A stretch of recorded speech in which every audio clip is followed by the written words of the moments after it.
To become a trusted and professional coach, there are three main areas to focus on.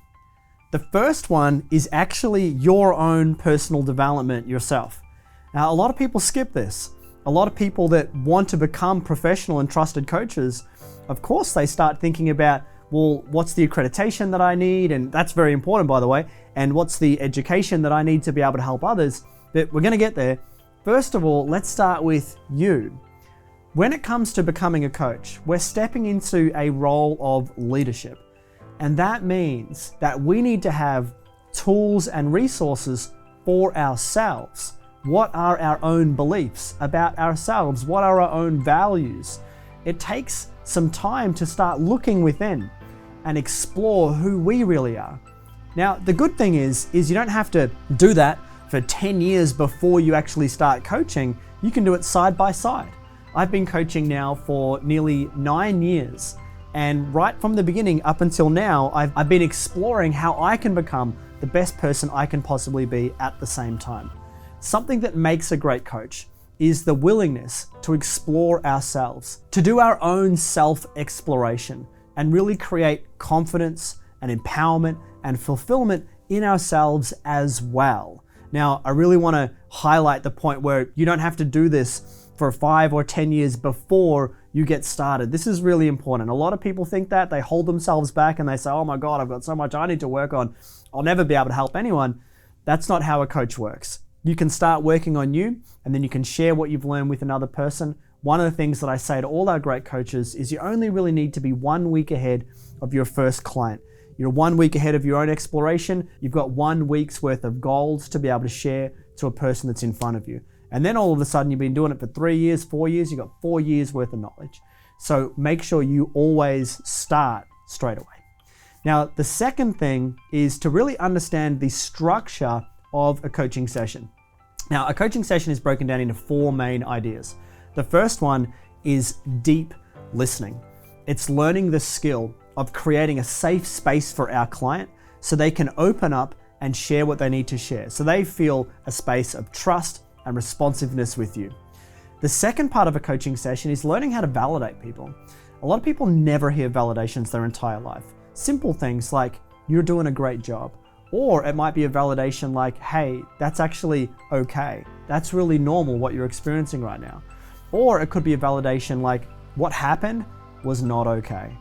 These things are really important. A validation, or you could even call it an affirmation, it really hits us right in the heart when it's said right and when you've got the right training. The third part is to be able to ask our clients the right questions. Coaching comes from the idea that the client has within them the answers that they need. Coaching is not about giving our clients advice and saying, hey, just go do this and just go do that. Coaching is about creating a space where we ask the client the right questions, and getting access to those questions is really important because there are some questions that work so much better than others. And it's about creating a space for our client to be able to come up with their own resolution. When that happens, the client owns their change and it's long and it's lasting. The fourth part of a coaching session is about creating a space where we actually educate our clients. And this is why it's so important as a coach, if we go back to step number 1, to be educating ourselves. For example, one of the things that I love teaching our coaches here at the Coaching Institute is how do you process your emotions? I wish I had that education when I was a boy. I wish it was in school. I wish it was in school across the world right now. It needs to be. How do you process your emotions? What do you do when you're sad? What do you do when you're angry? What do you do when you're anxious? And how do you know that these are all just normal parts of your body? And how do you process it?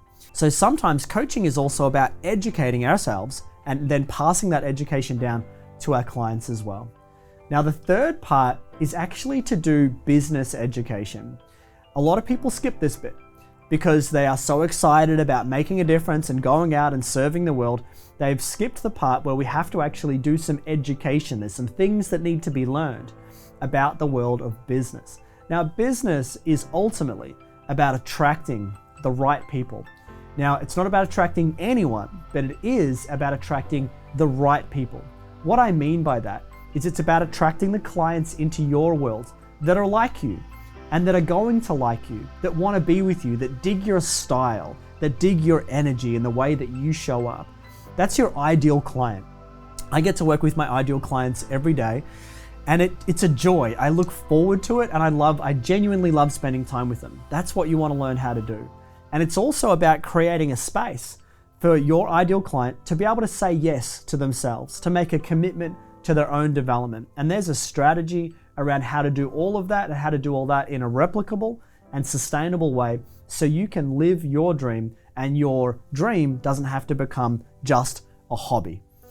So if you have loved this and if you've taken away some value from it, I'd love to invite you to go ahead and click the link below.